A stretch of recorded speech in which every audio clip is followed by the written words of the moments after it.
algorithmic management is not just a phenomena of the gig economy or a phenomena of platform capitalism. This is a new innovation in management technology that is going to spread everywhere.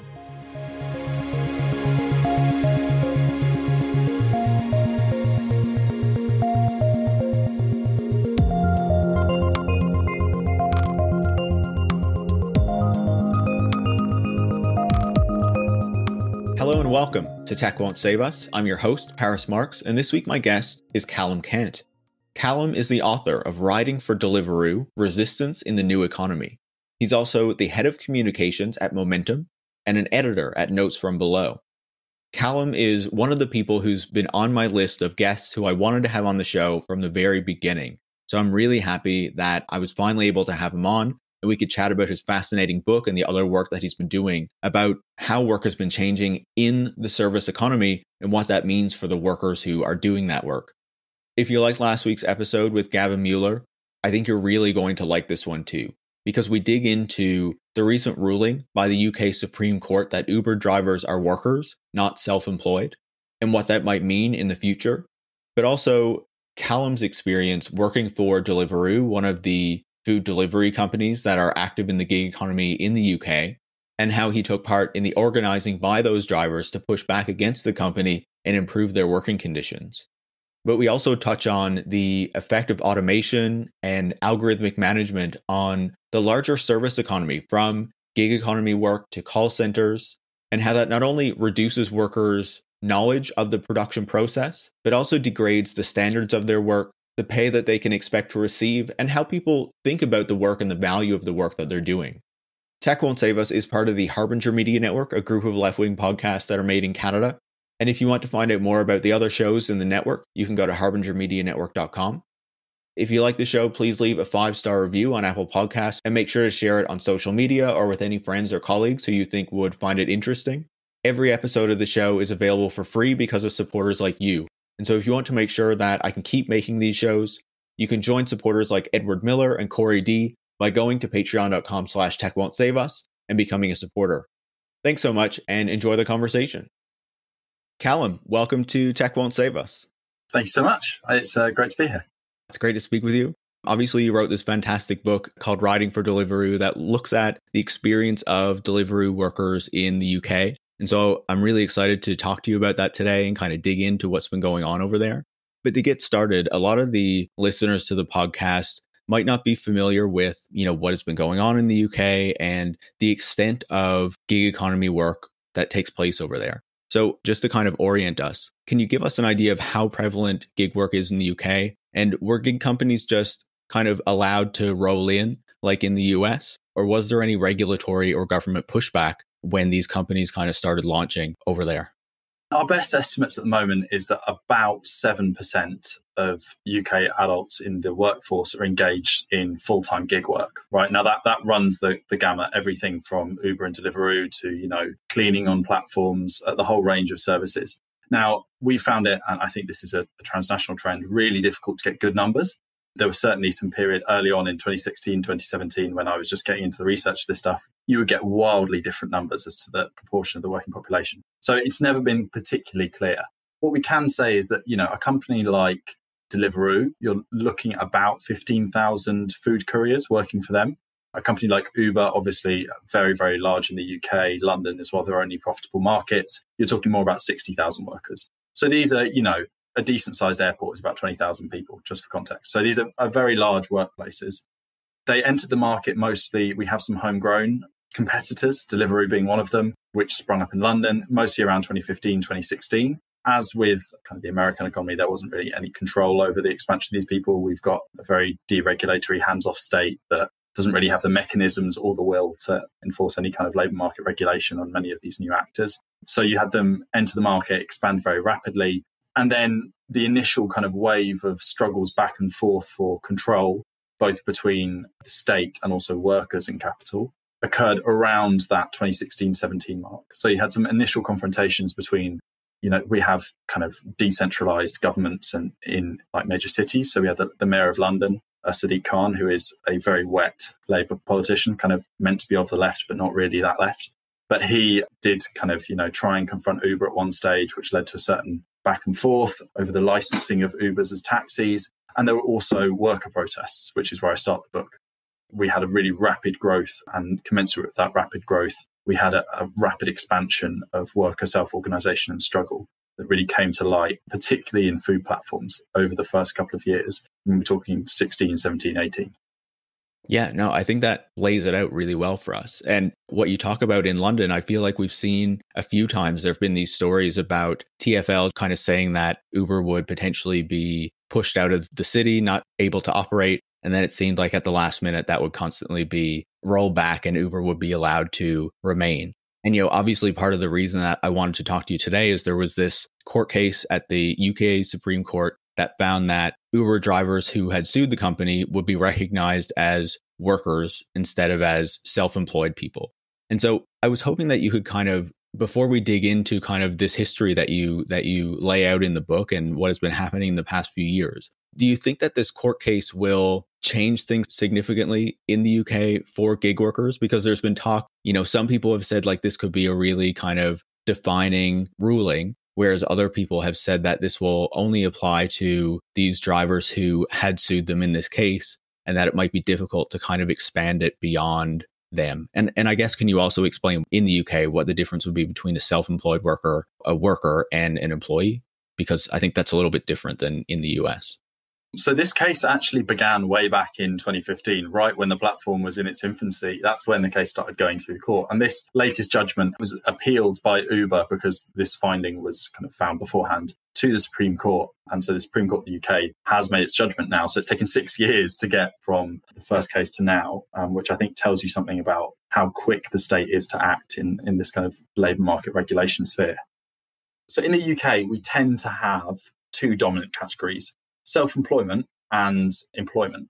Particularly after 2008, there's been a massive expansion of self-employment in the UK. And that doesn't just mean, things that aren't actually self-employed. That often means, for instance, the construction trade in the UK is largely filled with self-employed labour. Now, obviously, people are employed by, whatever company is putting up the building. If they're doing framework, they're employed by a framework company. But there is this kind of like legal pretension that actually they are self-employed independent contractors who are just happening to be contracted for this particular building. And that kind of, bogus self-employment isn't new. It isn't a particularly gig economy thing. I mean, in the book, I talk about how with the building trade, it kind of emerged out of the 1970s in the UK. But there is a lot of like bogus self-employment, and that makes up a large portion of the labour market. Then you also have kind of classical employment, which is the employment relation as it kind of arose out of the post-45 period with, all the protections, however inadequate they might be in terms of sick pay, holiday pay, etc.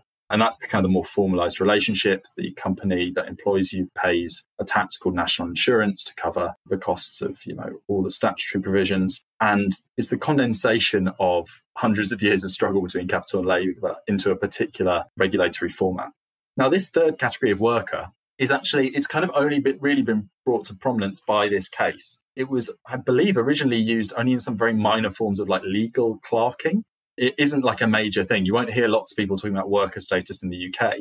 And it was kind of largely obscure until dug up and used extensively in this case. And so we don't really know what its application means. And this is one of the very interesting things, right? So in other contexts, like if you think about the Prop 22 example in California, right? So this is where Uber got really involved in basically changing the state's labour laws through a referendum in order to create a third category that's kind of halfway between self-employed and employed.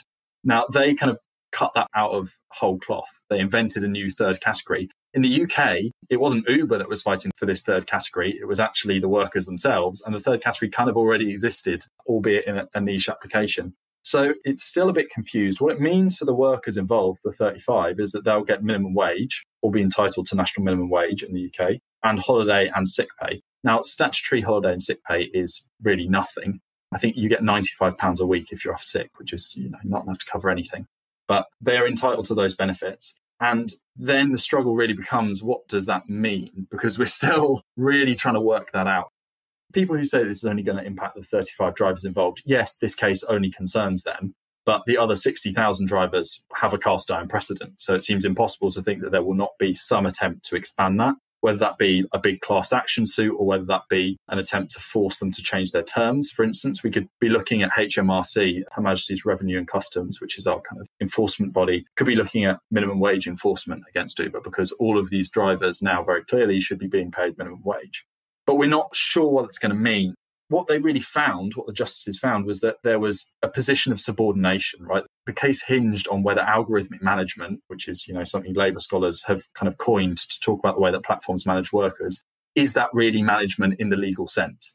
And what they found is that, yes, this is management in the legal sense, in that it's not an equal relationship between contractor and contractor, the relationship between Uber and driver. It's a relationship of subordination, right? It's like the employer-employee relationship. So they've expanded this third category massively. The implications are still going to be very hard to see. It could spread across the labour market.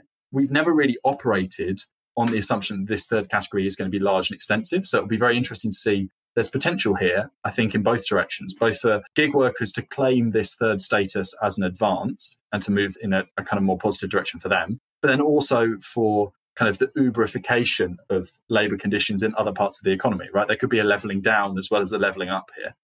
So, I'm not a legal scholar. A lot remains to be seen. And ultimately, I'm so much of a vulgar Marxist that I really think one of the major determining factors here is going to be the organisation of class forces, right? How well organised are workers and how well organised are capital? Because, as Marx says, between equal right, force decides. Yeah, I think what you lay out there is that it looks like, in the UK, there's going to be this fight over a third category in the way that it looks like that is starting to play out in the United States, right? Now, in the United States, it's more the workers who are fighting against this third category because it has been constructed by the companies to work in their interests. Whereas it seems in the UK, the drivers have kind of tried to claim this third category as something that would actually work for them. So that seems a little bit different. But in the US, we're already seeing companies that are not, Uber, Lyft, or these gig companies start to reclassify workers because of the decision of Prop 22, right? So I think that'll be really interesting to watch. But what you say there about algorithmic management, I think makes up a really important piece of your book, right? You talk about how, in 2017, Deliveroo introduced a new algorithmic way of matching riders to orders that made a big difference in how they worked. And you explained how this kind of algorithmic management was almost like, you said, an authoritarian management in a way, because of the way that it actually worked and because of the way that it further denied drivers any kind of relationship to management or ability to push back in a serious way to any kind of person, right? So what effects does this algorithmic management have on the riders and, the work that they do? For me, I think the best way to understand this is go back to Taylorism, right? Now, Taylorism is one of the major doctrines of kind of workplace control, labor process design, come up with by the bosses in kind of, 20th century America. And what Taylor did was he went and he observed loads of steel factories, he observed railway works, he observed all kinds of different workplaces. And basically what he discovered, or what he saw as one of the major problems of management, was that workers understand the labor process very intuitively, right? Like, because they're doing it all day, workers are expert in the labor process and they understand where kind of the dead time is, where you can get away with sabotaging things, where you can get away with not working very hard. So they can really control their intensity, right? Because they have this surplus of knowledge about how the labor process is organized. So as a boss, you can say, go faster, but you may not be able to see precisely where the breaks are being taken. So he talks about this as soldering, right? It's wasting time on the job. And his major fixation, and the fixation of a lot of American capital in those kind of industrialized contexts, was like, how can we increase the intensity with which labor power is expended on the job? Because fundamentally, it's what I call the indeterminacy contradiction, right? Your labor power, when you're hired by an employer, is bought as potential.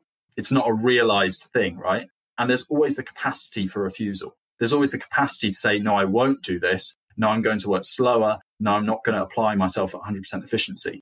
And compare, different commodities. So you think about, say, your McDonald's. The potatoes are not going to refuse to be potatoes, right? The potatoes are going to be, they're going to do what they do. But the human workers, depending on how they're managed, you can get different degrees of efficiency out of them, right? So one of the major trends that has always defined, how a capitalist approaches a workplace is, how do I increase the efficiency with which labor power is applied? Now, in the 20th century context, Taylorism, this always began from the premise that actually the worker understands the labor process better than me. I need to study the labor process. I need to try and get some of their understanding so that I can then force them to work harder, right? Now, the thing I find fascinating about algorithmic management is this is kind of inverted, right? Actually, the worker doesn't really understand many of the elements of their own labor process. Because with algorithmic management, you are basically working to the instructions of an app. It will ping you instruction, instruction, instruction, instruction. They're very brutal. This is where I think it's kind of really authoritarian. It is like, go here, do this, do that. And you don't understand the processes of computation, the processes of organization that go on below the surface, right? This is why we talk about these apps as kind of black boxes, because the internal processes that actually structure the labor process are controlled by a layer of workers, tech workers, who you as a worker on the street don't necessarily know anything about. You know, if someone described to me how the algorithms within Deliveroo's app works, I could not tell you for the life of me, right? You know, it's kind of like, I think it's called a traveling salesman problem, right? Where you have a number of different points. I kind of understand that. It's a logistical problem solver. But beyond that, I could not tell you a thing, right? So this is one of the really interesting things, that the worker subjected to algorithmic management is given instructions, very brutal instructions with no capacity for flexibility or moderation.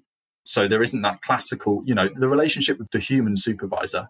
If you think about that, I've done shitty jobs before, and usually the relationship with the human supervisor, you can kind of say, oh, you know, I don't want to do it that way. I'm really tired. Can I have 5 minutes? You can kind of push back. And especially if you're being worked really hard, you can push back quite firmly. And many human supervisors, apart from the real bastards, of course, will kind of struggle to maximize the work that you're doing. But with the algorithm, there's none of that give and take. You're just given instructions that you don't understand how they're being generated, and you're just told to do X, Y, Z. And that can be quite interesting subjectively, I think, because people struggle to do things that they don't understand. And that's why one of the really recurring things I found working for Deliveroo was that over and over again, riders, when we were chatting together, people would come up with theories of the app. They'd kind of, you know, try and reverse engineer, how does this work out of what I've come up with in my head? And then maybe I'm just going to make a fair bit of it up and then come out with this really convincing sounding thing for this is how the app works. I met riders who used to say, oh yes, every restaurant sends out a ping every 5 seconds and it like registers everyone within a certain... That may well be true. I don't know. It's kind of, you know, intellectual property that I don't have access to. But workers really wanted to theorize this because they sense that lack of control. So algorithmic management, it liquidates that capacity for accommodation in the process of management. It attempts to intensify things massively. It concentrates knowledge in the hand of a layer of workers who aren't kind of on the front lines of doing the work. And it therefore can produce really antagonistic conditions where actually being managed by an app, there is none of that kind of human relationship that might prevent you from just being like, you know, fuck this. I really don't like this work. I want to go on strike. There's also none of the supervisory element that would stop you, for instance, organizing. So it was funny when we worked for Deliveroo in Brighton. The story of the book is basically about me working for this company, organizing some strikes and stuff, and how we as a workforce attempted to improve our conditions. Now, when we were organizing, we found it incredibly easy to do so because the app always requires a kind of a liquid labor supply. It needs, you know, more or less labor at any one time, depending on the volume of orders. So it would kind of congregate you in these central public spaces, and you'd be near all the restaurants. And then when it needed you, it'd call you out from there. So it would almost have you in like a holding pool at these places called zone centers. Now, obviously, if you're not doing very much work and there aren't a lot of orders available and your earnings aren't very good, you're going to spend more time in the holding pool. Now, if you fill a holding pool with 30, 40 riders, all of whom have done like one order in the last hour, so they've earned £4, which is, you know, half the minimum wage here, they're getting freezing cold, they're really annoyed, they want to be making more money, they need to be making more money to support their families, and you just leave them there with no supervision, they're going to talk about forming a union, I can guarantee you. Those things turned into like massive, basically open meetings at points where, you know, there were some remarkable occasions where like bystanders would hear us talking about strike action, intervene to encourage us to go on strike. It was this really dynamic kind of forum for workers. And that's another thing that algorithmic management can't deal with. Because I guarantee, you know, I've worked in kitchens. If you in a kitchen start talking about forming a union within earshot of your boss, you're not going to be working in the kitchen very much longer, right? But that's when they've automated management, they've not automated that supervisory function, right? They've got the coordination, but not the supervision. So I think algorithmic management is a fascinating phenomenon. It really defines how labor is being reorganized in this sector. And it's also an expanding phenomenon. It's not one that's just going to be limited to, say, you know, Uber or whatever, right? So as part of my doctoral research, I was doing some work with workers at a pub chain here at Wetherspoons. So Wetherspoons is characterized by having incredibly cheap food options as part of their offering. So they have these almost like fast food kitchens stuck in a pub that just churns out loads of burgers and all that kind of stuff. Now, one of the really interesting developments was that whilst I was observing, they started to introduce an order system. So you could order on your phone. I don't know if pubs and bars work in quite the same way. I think they probably do. But basically for us, you queue to the bar and the role of the bartender is to remember in their head this kind of invisible queue of who arrived when and then like pick them out in order, right? So that person who is the arbitrator of the invisible queue, the bartender, they have kind of a control on the rate that orders can come in. Whereas actually this order system overrode that and then meant that you weren't limited by how many bar staff there were available as to how many orders could be taken. Orders could be put in that way. And then they go straight to the kitchen where they had a big display up where ping, ping, ping, in would come all these orders, right? And they'd have a 10-minute timer on them and no real limitation on how many could come in at one time. So these workers had gone from, the classical working pattern where they get given tickets, they take the ticket, they work out what's on it, they put it on the thing, they fire it, a normal way of working in the kitchen. Suddenly they had these massive boards across the kitchen telling them, you've got to deliver this in 5 minutes, go, go, go. Now that change produced a change in the way that they worked. And that's algorithmic management, right? That coordination of orders is part of the same trend that's defining work at Deliveroo and Uber. So I think we've got to view this as this is not just a phenomena of the gig economy or a phenomena of platform capitalism. This is a new innovation in management technology that is going to spread everywhere. It's in Amazon distribution centers. They have patents for goggles that you put on, which give you directions left, right, forward, up, down, etc., to actually guide the hand of the individual as they're going around the distribution center. This kind of technology is coming to work, and its only goal is to increase work intensification. But in doing so, it also gets rid of some of that accommodation. It gets rid of some of that supervision, and it creates quite an antagonistic relationship that I think for people who are interested in organizing at work, who are interested in finding sources of power in the workplace, the antagonistic conditions generated by algorithmic management should be of real interest to us. Absolutely. I think that's fascinating. And, what you say about the workers wanting to understand, how these algorithms actually work, it just feels completely natural, right? Like going back, as you say, the workers were usually the ones who knew how the production processes worked. And it was Taylorism that was really designed to kind of take that power back from the workers and give it to management. Well, there's some really interesting stuff here, but that kind of worked, right? It kind of did. But there's also, if you go and look at the Johnson Forrest tendency, who are this slightly obscure Marxist tendency in the US in the 50s and 60s, they did a lot of accounts of work from the workers' perspective, right? Where they would get people to write about what it was like they were often based in Detroit, so in car factories, right? What was automotive manufacture like for the person working on the assembly line? A lot of these accounts kind of describe workers who would take breaks and walk out of their section deliberately to go and see how the whole factory fit together. So they wanted to go and discover how it all worked together, because I think human beings are maybe I don't want to say our nature, I'm too much of a cautious about humanism, too concerned about that. But there is a desire that emerges out of many organizations of work where people want to see how their own individual contribution fits into a larger pattern of cooperation. And so there is always going to be a drive, I think, from below to understand the workplace. And also that drive to understand the workplace slips very easily into a desire to control the workplace. And this is where I think, we can look at the history of workers' control. In the UK, there's some fascinating work done by a guy called Goodrich in the 1920s about the way that, huge parts of the British trade union movement at points in the 1920s had this kind of ideology that other people have described as like Sovietism, right? Where they saw the Russian Revolution, and the thing that got them really excited was the Soviets, right? It was the workers' councils that a lot of socialists in Britain found fascinating. Trade unionists, people like Willie Gallagher, the early communist leaders in Britain. And what they really liked was this idea that workers were having control in their own hands. And so unions like our miners' union went ahead and produced these very detailed kind of descriptions of how they could control the workplace from below. And that's a really impressive and interesting demand, right? The idea for workers' control is in many ways a really transformative one. Because what you saw in Britain with, for instance, the mines, we ended up nationalising the mines. But in this nationalisation, the very same people who used to manage them kept on managing them, right? There was no real transition in how the social relations within the workplace were organised. It just kind of became notionally under, state control. If we're being very generous about what state control means, that's somehow, mutualised and collectivised. And that, no doubt is slightly true. That change in ownership was not insignificant. And if I could renationalise large swathes of British industry, but not change the management structure tomorrow, I would absolutely do so. But the really transformative demand would be to nationalize these industries and actually put them under the control of the people who work in them themselves, right? And that's where you start to get the change from just let's move around the person who holds the deeds for this particular mine. And you really start to look at how do we revolutionize those social relations themselves.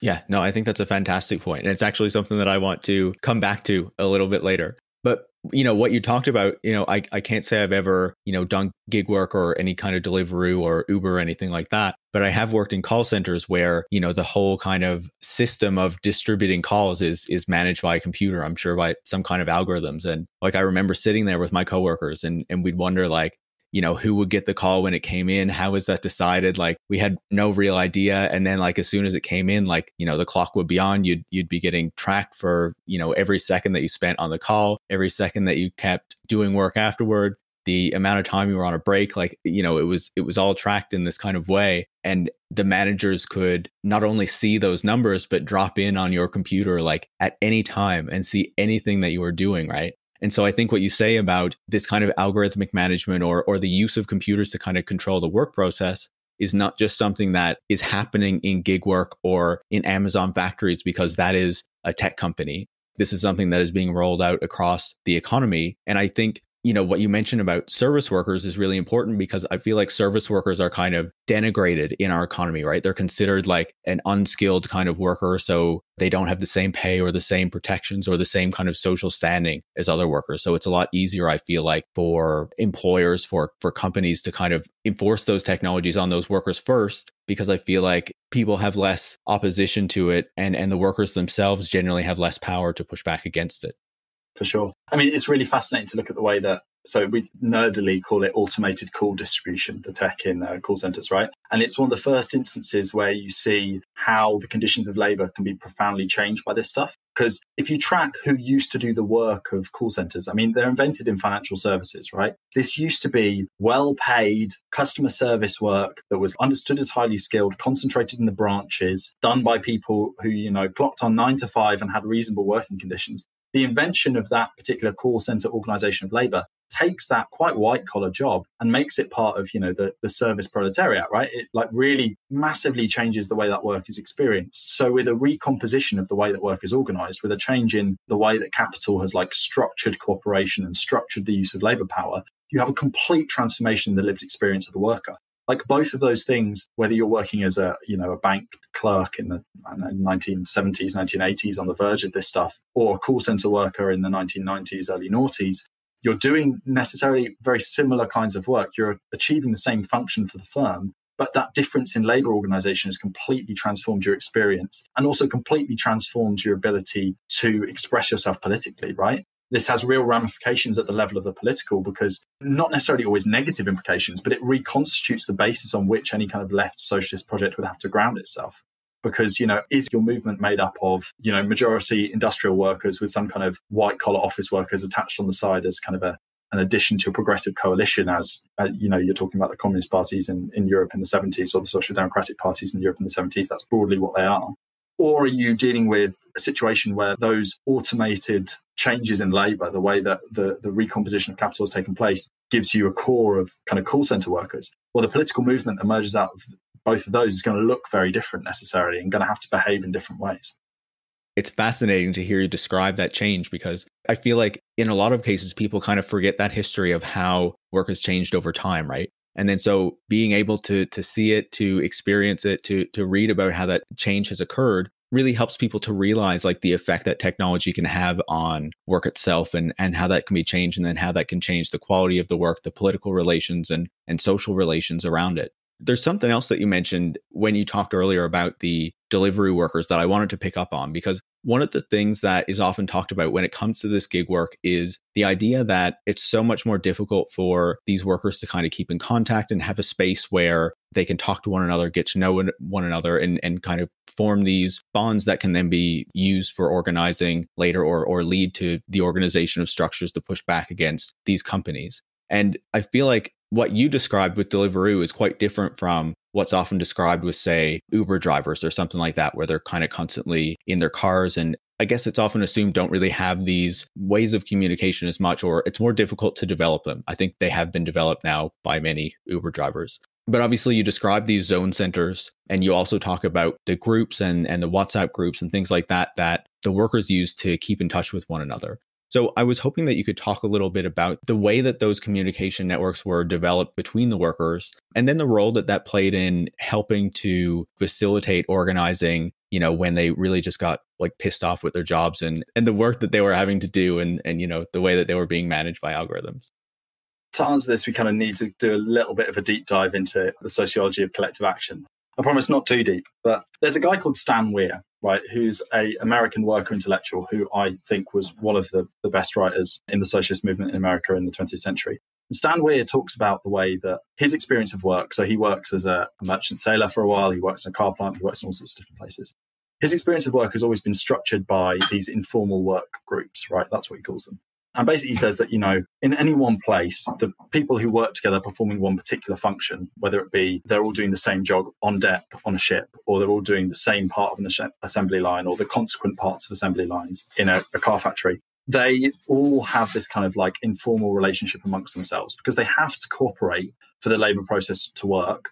And so really, when you look at a workplace on a sociological level, you're looking at like lots of little micro units of informal work groups with people who work together. Now, cooperation is, Marx talks about cooperation a lot in Capital. It's probably my favorite, or one of my favorite chapters in Capital. And I think cooperation is really what marks out the capitalist labor process, right? What really marks out capitalism is different from previous forms of manufacture, for instance, is the fact that it brings together the collective power of masses. Marx says when that happens, then the animal spirits are unleashed, right? It's when we're putting lots of people together to work on complicated processes together. That cooperation is a huge part of what defines the productive capacity of capitalism, right? Like what is capitalism but really our own collective ability to cooperate in service of some form of dead labor, in service of a form of value that is kind of alien to us. So we all cooperate together. That's really important. But that cooperation does not only produce a huge amount of value for the people who own capital, those relationships of cooperation produce solidarity. So the fact that when we are working in a workplace, we work with a group of other people, that is what makes us productive, but it's also what makes us potentially obstructive to capital, because you have those relationships with your co-workers that are ones of solidarity that can be turned against your bosses, right? So these informal work groups, my contention would be, emerge in every workplace. Like there's basically not a way to stop human beings socializing together. We are incredibly social animals. That's basically what we do. It's our essence, if there is one, right? So that kind of creation of informal work groups operates differently depending on the technical context. So yes, like we were saying, if you're in a call center, it'll be the people who are sat around you, right? Or the people who you've made friends with in the call center. Now, it does look different in a platform capitalist context, right? When you're working for Uber, when you're working for Deliveroo, it looks different. However, it's not that it doesn't happen. It's not that there is no cooperative relationship. So from the outside, when I was observing this stuff before I went and got a job in Deliveroo, I was really amazed. There was these strikes that broke out in 2016, I think it was. And I was just looking at them like, wow, how are those workers organized? How do they know each other? They must all just be working on their phones, never seeing each other. How could they possibly organize collective action if they're also atomized and individualized? As soon as I got the job, I was like, you're an idiot, Callum. They aren't atomized or individualized at all. It's really obvious, right? So Romano Arquati, who was an Italian workerist, talked about the invisible organization within the plant, right? You have the over organization, which he was talking about Fiat. And the over organization were the trade unions that had a formal bargaining relationship with Fiat. But there was also the invisible organization, which was the actual organization produced by workers themselves and the interrelation of their informal work groups. Now, in a context like, I'll speak about Deliveroo because it's the one I know the most about, that's produced by all the common points of contact you have, right? So when you're waiting in those zone centers, obviously immediately huge amounts of socialization occurring there. But it also happened when you ride past someone, you'll say hello. And 95% of the time, they'll say hello back. Or I once got in an argument, I tell the story in the book again, with another road user where they just started shouting at me because I jumped some lights and I started shouting back. Another Deliveroo rider pulls right up and says, yeah, are you okay? Is everything okay here? And then I'm like, yeah, no, it's fine, mate. Cheers. And that relationship immediately is one of solidarity. When you're picking up food from restaurants, again, exactly the same thing. If you're, in the UK, if you work for Uber Eats, you do a lot of deliveries from McDonald's. Those McDonald's, again, kind of operate as a zone center. So from those points of in-person connection, people start to build those relationships of solidarity. And on top of that structure of in-person conversations, you build these networks of chats, right? Inevitably, it occurs. So actually, the real structure of these informal work groups is the WhatsApp group or the Telegram group or whatever messenger app people choose to use. And those communities, those chat groups, are then what becomes used when people want to make the jump into collective action. So like when we ended up going on strike over wages, we tried to set up a union branch by this point, and we had kind of a nascent union structure. And there was a few of us who were trying to do trade unionism 101. in the end, the strike was called by a WhatsApp group full of Brazilian moped riders who decided, I'm pissed off. We're not doing this anymore. They start forwarding this message to a load of other WhatsApp groups, and suddenly there's a strike on, and the trade union, we're looking at each other like, what the fuck? We didn't call that. But okay, great, fantastic. Let's go with it. So those informal work groups, as structured both through in-person connections and those virtual connections, are the heart and soul of how stuff emerges here. And, I think the really important thing to understand is those are produced no matter what the workplace is. There's a guy called Maffei who does some studies on Uber drivers, and he does some very clever stats stuff where he basically looks at if people are members of Uber driver Facebook and WhatsApp groups, what is their inclination towards forming a union, right, compared to those drivers who aren't in those groups. And the drivers who are in those groups have a much, much higher compulsion towards like, yes, I want a union. Yes, I want to organize. Yes, I want to fight for our collective rights. So those structures are really important, and workers participating in them is the basis of how you organize it. And even though it looks very different from how you would have, it's not a group of people hanging out in the canteen anymore, but it plays exactly the same functional role. And those kind of digital infrastructures are really important.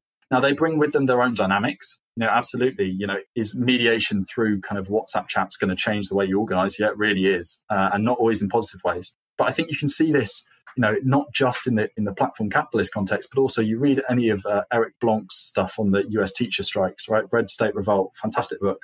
He basically talks about the way that Facebook groups were crucial to how they organize wildcat strikes amongst teachers, right? So for labor activists today, for people who are interested in thinking about the workplace, for Marxists who want to kind of understand how we might build a workers' movement in, the not particularly favorable conditions of late capitalism, understanding how informal work groups become structured through kind of this multi-person, many-to-many communication environment is really important. Because actually, the social behaviors of people, we all chat online all the time, right? Particularly after this pandemic. Like, we really don't do in-person socialization at the moment, or in the UK anyway. I've been in lockdown for like 3 months. And I'm getting serious cabin fever here.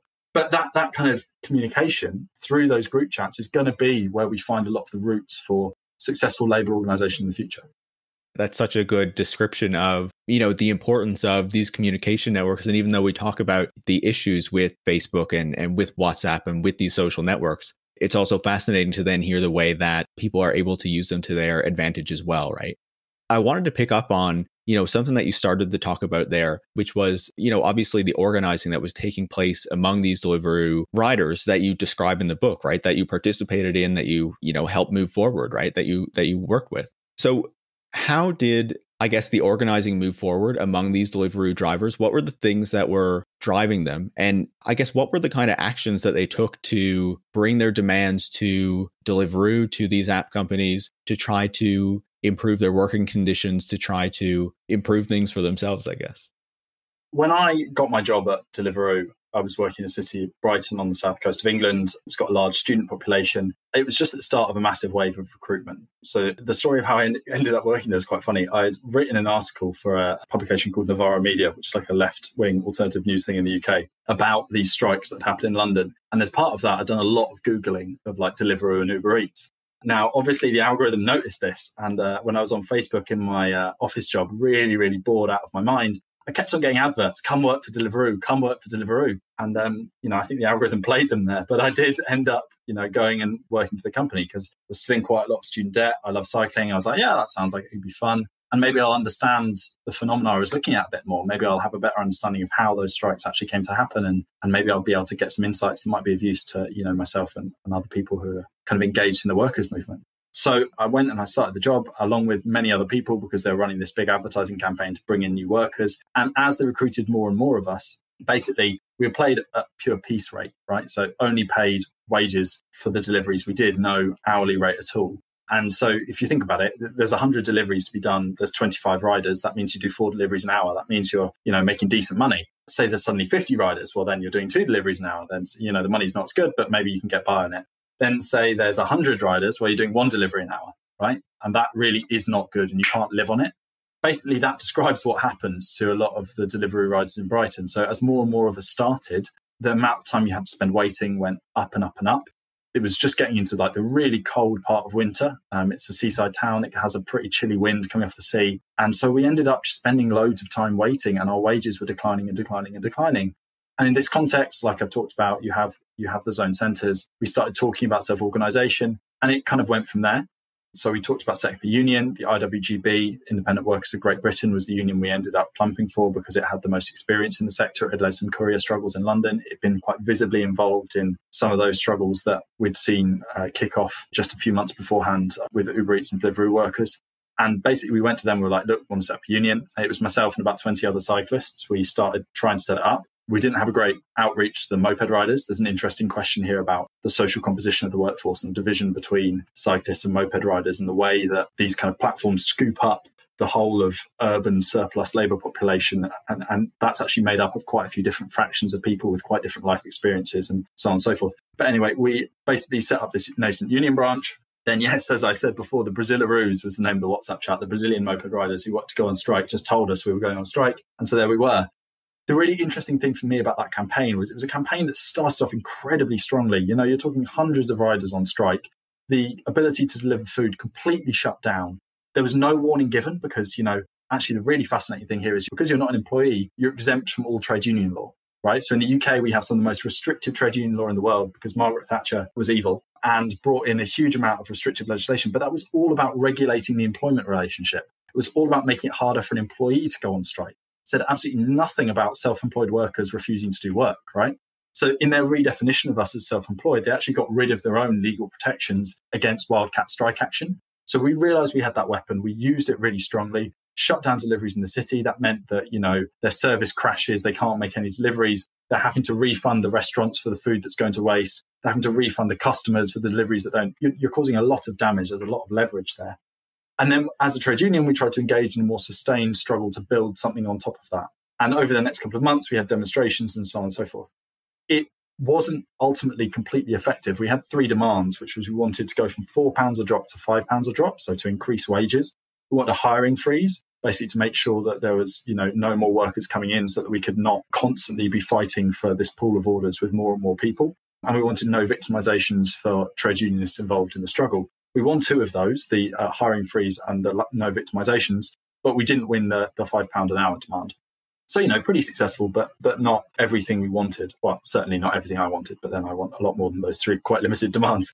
And that, I think, was fascinating for me because it revealed one of the dynamics here, which is that with these kind of self-organized networks, workers have the capacity to mobilize into very effective strike action very, very quickly. They don't have to give any notice and they can bring the app crashing down, right?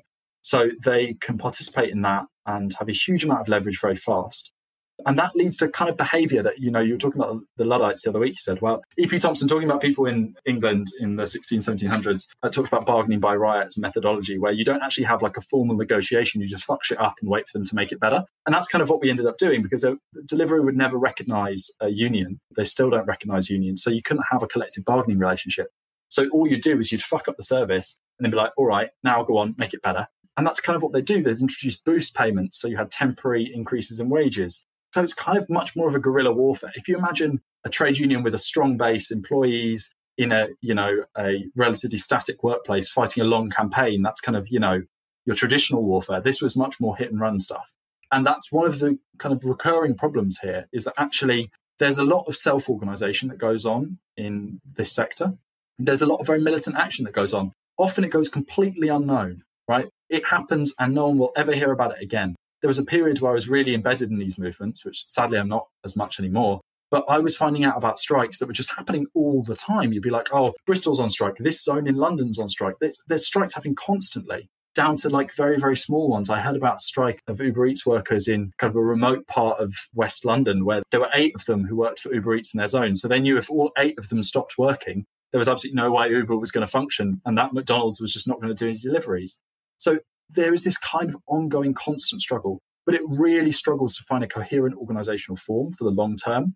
And that means that what you get is, like I said, this guerrilla warfare, but the escalation politically can be very difficult. So you can see occasionally, particularly when kind of militants with a political inclination are involved, you can articulate it politically. You can link up lots of different instances and say, you know, let's go on strike together. So there was probably one of the high points of our involvement in it was with the fast food shutdown, right? Where we brought together the first national Uber Eats strike. We had thousands of Uber Eats workers all over the country out on strike at the same time as Wetherspoon's workers, at the same time as TGI Fridays workers, and at the same time as McDonald's workers. And we brought all of them together And then there was the Labour Party under its previous, more radical leadership, John McDonnell, the Shadow Chancellor, giving a speech supporting them in Leicester Square in London.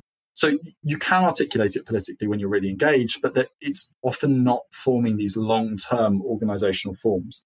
Our trade union kind of vanished, right? Because actually the workers were like, I don't really need it. I can just have my strike network through my WhatsApp. And also, I think this is really important to understand, a lot of the people who work for these platforms don't necessarily have the legal right to work, right? They're often working kind of on the edges of the legal labour market in these kind of grey zones or in outright ways in which the state decries they shouldn't be.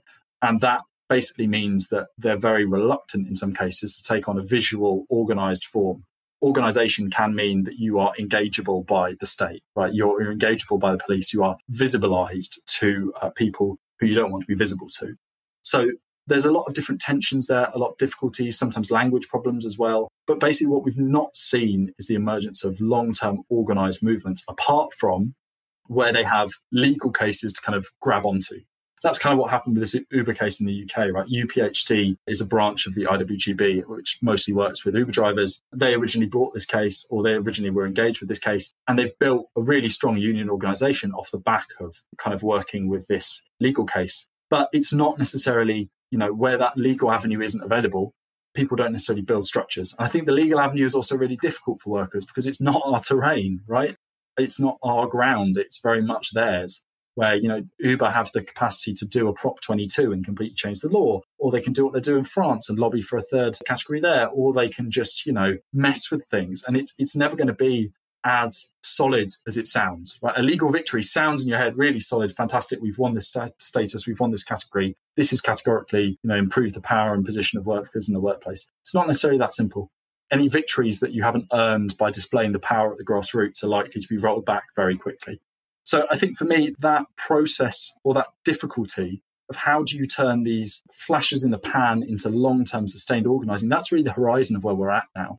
Because Uber Eats and Deliveroo and the rest of them can't stop those wildcat actions from happening. They're part of the labour process. They've almost been designed in there, right? It's very antagonistic, low-wage labour where people are really pissed off and they have the capacity to do something about it.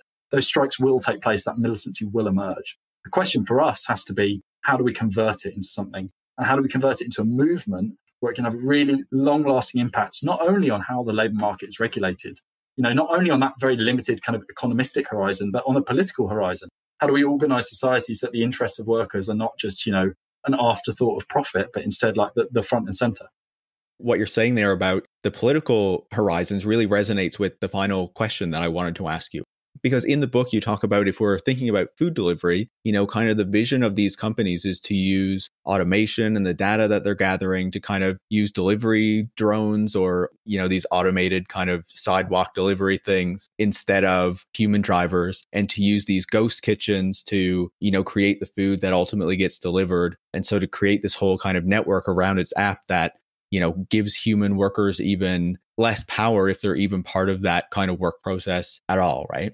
But I think what you're talking about there, and one of the questions that you kind of bring up in your book is, what is kind of the response to that? What is the vision for a different kind of food network, I guess, that is more aligned to, I guess, the world that we would want to see, or something that actually serves the good of, the public instead of just these massive exploitative corporations, right? And so near the end of your book, you ask whether the goal should be to pursue kind of platform cooperatives or worker control of these kind of organizations, I guess. And so that's what I kind of wanted to end with. What do you think is kind of the goal that we should be looking at when we think about the future of these organizations in this kind of sector? This chapter has kind of become my favorite part of the book, because whenever I get a negative review, it's off somebody who's like, this is just unrealistic and mental. And that has really endeared it to me. So I kind of end with, Marx says you shouldn't, stews for the cookshops of the future, or recipes for the cookshops of the future. That's it. I break his rules here in a very literal sense by talking about the cookshops of the future. But I think it's important to have that kind of horizon and that kind of vision. Because for me, what is a service like this? Functionally, what's it do? What's its core concrete nature? Well, it's really care, right? Like what these platforms do is they largely provide people who are exhausted from work, hungover, too depressed to go out to the shops, caring for young children. It provides them with food quickly to their door, right? Takeaway tends not to be, for most people, in a non-pandemic context, used really for entertainment. if you really want entertainment, you'll go out and you'll get some food or something, right? But it's really used in that context for like making yourself feel a bit better.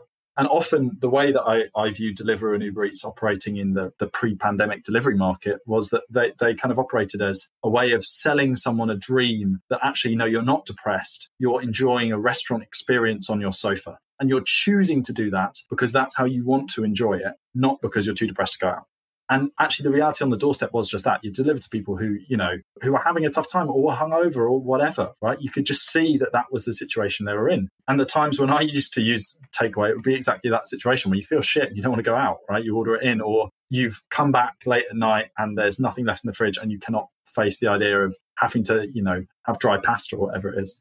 So it's a care service. It's only available at the moment, however, to people with like that spare room in their incomes, right? It's really for, a certain kind of well-paid worker, middle-class person who can afford to do that. So for me, the thing I find fascinating is, we live in a society where we have a care crisis, right? We have a rapidly aging population. At the time I was writing the book, my grandparents, bless them, were still alive. And my grandparents were just not being provided with the social care they really needed. My mum was doing everything she could, that, there were social services trying to do things they could. But, they're very old people and they need a lot of help, right?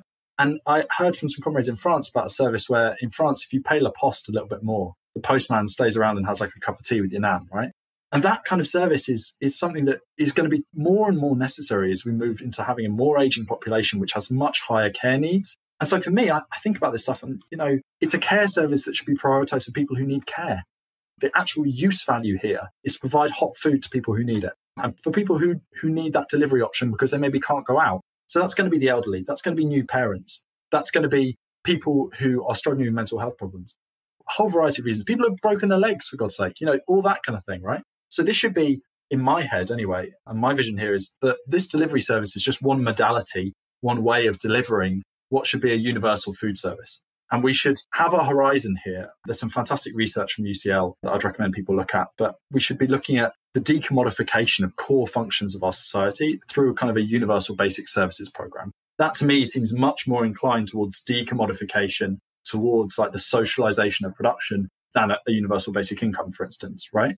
So I'm really interested in rethinking it that way, thinking, could we, take these data centers into collective ownership? Could we start running things so that delivery workers have a real say in what they do? And then from there, you kind of spin out into like, what would it actually look like in concrete? Well, these dark kitchens that at the moment just like sling out pizzas all over East London, they could become, community hubs where you're doing collective food provision and you're using your procurement power, your power in what you buy to make sure that you're supporting sustainable agriculture. And you're producing food that actually, you don't ask people to work out what's nutritious. You're like, well, we're just going to make good food. We're going to make it available for free. We're going to provide it to everyone.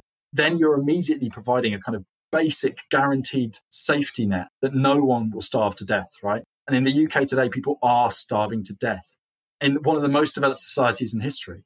So for me, that vision of using food as a care service, providing it universally on a decommodified basis, in delivery form to people who can't leave the house, in canteen form to people who can, and using that as a way of rebuilding our society. I mean, after this pandemic, God, our social connections are so shot.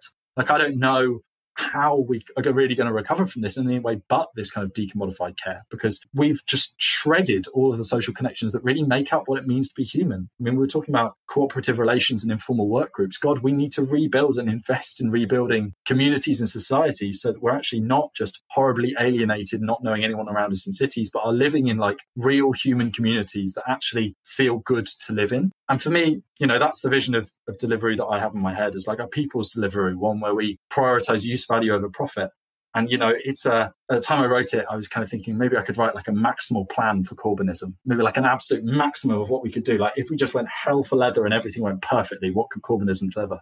And, maybe that's a more distant dream now, but to me, it's still my favorite part of the book, and it makes me a bit emotional every time I talk about it, because it's like that vision of what if we took all the work we do, everything we spend our lives doing, and optimized it for human well-being, rather than just fucking making money for this guy called Will Shu who happens to own the platform and just be immensely rich, right? How could we reimagine that repurposing? And that's not just an experiment that's worth doing with Deliveroo or the platform capitalism or whatever. It's a really powerful process of reimagining that I think has huge value for workers who participate in it, wherever they work. So there's the Lucas plan, which is a famous example of this, right? Lucas aerospace workers in the UK who were making jet engines, often for fighter planes, and basically said, what if we made like boilers and little attachments for boilers that would keep old people's homes warmer in winter? And that kind of reimagining is a really powerful one, because you're saying, what if we organize society like actually humanely, actually for the interests of the people who live in it, the people who do the work? And for me, it's kind of clarion call the book. And, despite the negative reviews, I'm very, very happy it's in there. Let's try and imagine what that world would be like, and imagine a future that's premised on using this technology for good and using these productive forces to actually amplify, the quality of human life. I couldn't agree more. If that's not obvious. Obviously, one of the goals of this podcast is to think about how these technologies can be utilized in a way that actually serves, the collective good instead of just the profits of these massive corporations. And I think what you described there, and obviously what you described through the book, is how that can be done. Like one avenue toward which that can be done to kind of heal these major problems in our society, and how that can be facilitated by similar technologies to what right now are just creating even further exploitation and making people's lives worse, right? So I think that's a fantastic vision. And obviously, I'd encourage anyone to pick up your book and read more about it. Callum, thank you so much for taking the time to chat and to sharing your experience and your knowledge with us. I really appreciate it. Thanks so much, mate. It's been lovely to talk. Callum Cant is the author of Riding for Deliveroo, Resistance in the New Economy, and the head of communications at Momentum. You can find information on how to buy the book in the show notes. And you can also follow Callum on Twitter at @CallumCant1. You can follow me at Paris Marx, and you can follow the show at Tech Won't Save Us.